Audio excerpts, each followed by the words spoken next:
Hey, welcome back. In this video, I would like to show you how you can create a library crate.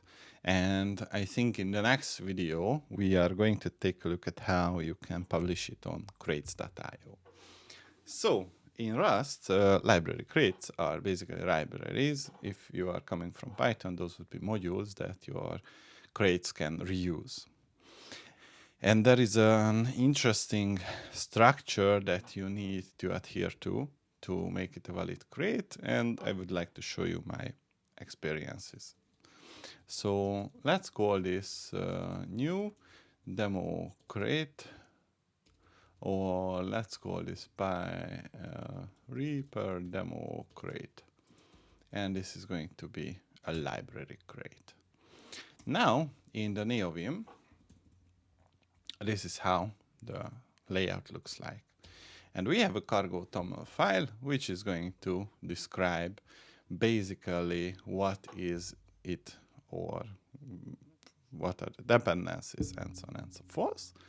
And what we are going to do is to add some information to this.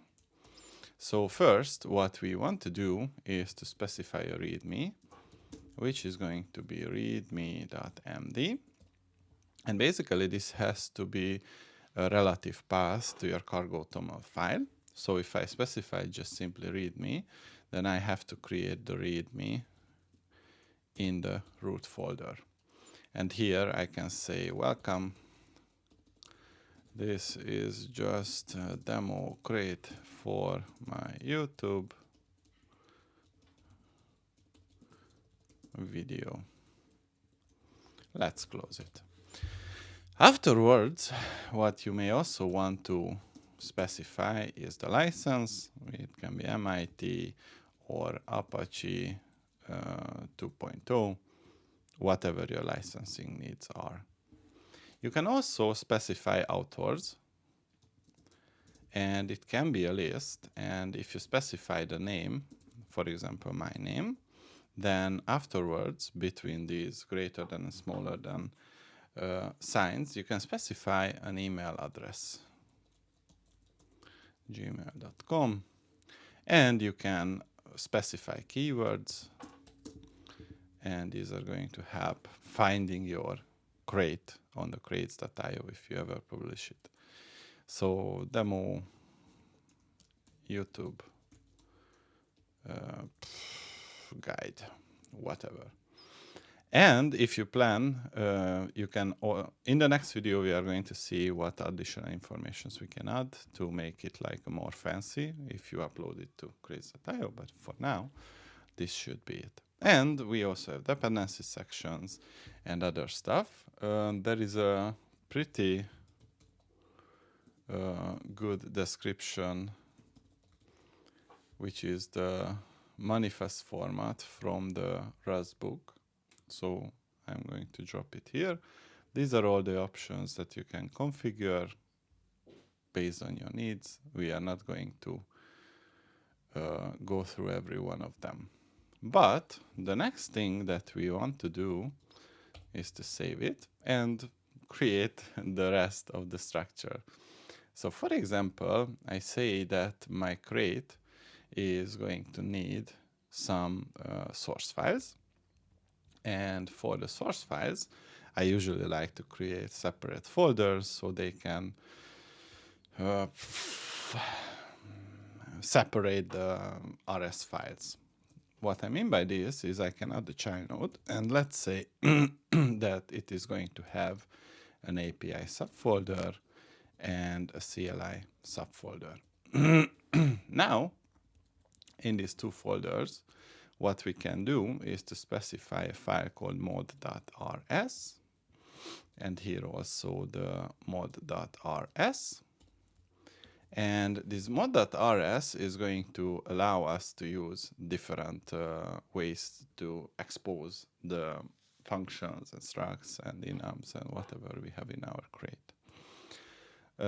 In the library.rs, we already have some example code. I'm going to remove it, and I am going to use the pub mode CLI and the pub mod API. So these are going to be the submodules of my crate, and I want to expose them. And there is also a neat trick. So I'm going to show it a bit later, but you can enforce the existence of documentation. In the mod.rs, what we would usually do is related to the submodule itself. So here, I'm going to create the CLI.rs and the API.rs. And in the API folders, mod.rs, the following should be written. We should have the pub mod and API, and we should also have the pub use API. Let's call this demo print. The demo print is the second line is going to allow us to reference this demo print without duplicating its name. I'm going to show you what I mean by this. In the API, we have to create the two functions, or rather one function, and we are going to call this pub fn demo print, and basically what it will do is to print line, I am coming from the ReaperPy demo crate API. This is one. And in the CLI.rs, we are also going to have the pub fn demo print, and we say that I am coming from the ReaperPy demo crate CLI. And here, what we will have to do is to use the pub mod CLI and the pub use CLI demo print. And that's it. Now, what we can do is to give it kind of a test run. So here we are at the demo crate, and we can use cargo build --lib. And as you can see, the library crate was successfully built. And we can also use the cargo doc to generate the documentation. And if I go and open up my Finder folder, in the desktop coding, we are going to have the demo crate with the target doc crate name index.html. And if you open it up, we can see that we have two modules, one API and one CLI, and in those modules we have the functions. So I mentioned that there is a way to enforce the existence of documentation, and the way we can do that is to use the deny missing docs. Let's save it. And if I want to build it again, we are going to get an error. And this error tells us that, unfortunately, it cannot build the crate until a form of documentation is provided. So let's provide it. Here we are going to have the following lines. So this is going to be called ReaperPy demo crate, and we are going to have ReaperPy demo crate and is a demo crate. That's basically it. And currently you can see that there are 7 previous error messages. If I build it again, we see that only 6 error messages are there. So let's fix the rest of them. In the mod.rs, we are going to use kind of the same approach. So in the mod.rs, we are going to have these, and it's called CLI and CLI is a demo submodule. So CLI is a demo submodule. And here we also can save it. And if you run it again, you can see only 5 previous error messages. So this is going to be another one that we can fix. API and API is a demo submodule. Good. Now we have 4 error messages. Quit. So here under the function part, we also have to provide the documentation. So demo function for API submodule. And if I run it again, 3 error messages and another one, demo function for CLI submodule. 2 more error messages. So the way this enforcement works is that if you have a module, you have to document it. If you have a function, you also have to document it. So basically, and this is a public function from CLI. And if I run it again, 2 more error messages. Missing documentation, pubmod CLI, and pubmod API. So one more thing. I'm looking at my notes. Let's save it. And the mod.rs.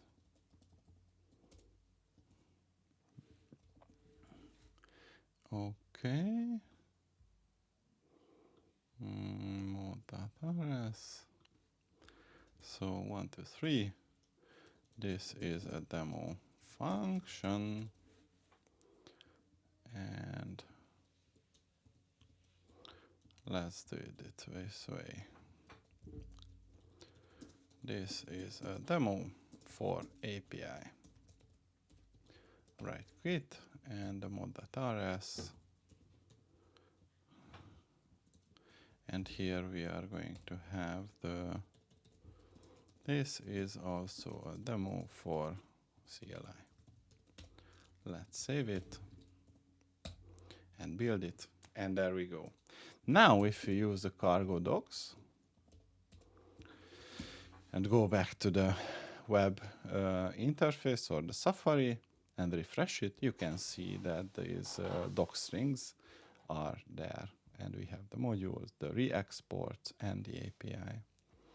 So what I would also want to do is to test my code.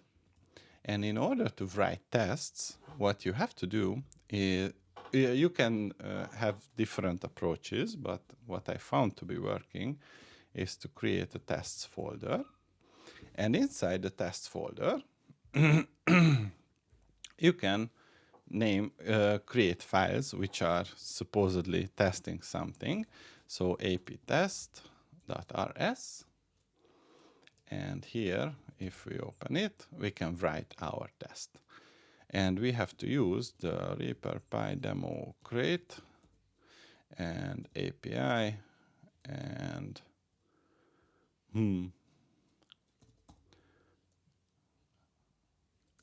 as AP sum. Let's see if it works. We need to provide in the API some function. So here, documented, this is the API sum and pub fn API sum. And we are going to take A and B and return an I32. So A plus B. Let's save it. And if we quit and go back to the tests, then I don't even have to rename it. I can just use the API sum. And then I can create my test. And we say that test API sum. And we assert equals API sum. 1 and 2 is 3. This is how we could use it. And if I go back and generate the docs, it works. If I use the build, it works. And if I use the test, you can see that Reaper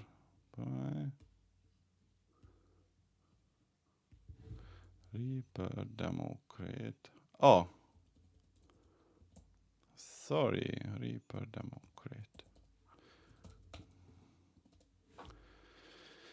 There is no API sum because here in the API in the Model-S, then we will have to do the pub use API and API sum and save it. And if you run the test, it finds the function and we can see that the test is successful. I think it has a verbose switch as well. Yeah, but for now, it doesn't have the verbose switch. So technically, this is how you can create a library crate. And how do you use it? So for this, I have another crate I created kind of back sometime. And what I want to do is to use the crate that I have created. And you can specify a git path, which would be a URL, or you can specify the local file system path of the crate. So if I paste it and quit it, then I can navigate to the ASDF folder. And here I can use cargo run. And you can see that the demo crate was compiled and included in my demo. And basically, from there on, I can use it. So if I go to the source, main rs, and I say use Reaper demo crate API sum, then I say let A is 10, let B is 20, and I say result is API sum A and B, and print line. The demo was result. So now if I rerun it again, you can see that I was able to use whatever was in my locally created crate. So this is kind of what I wanted to show you in this video. And in the next one, we are going to take a look at how you can publish it on crates.io.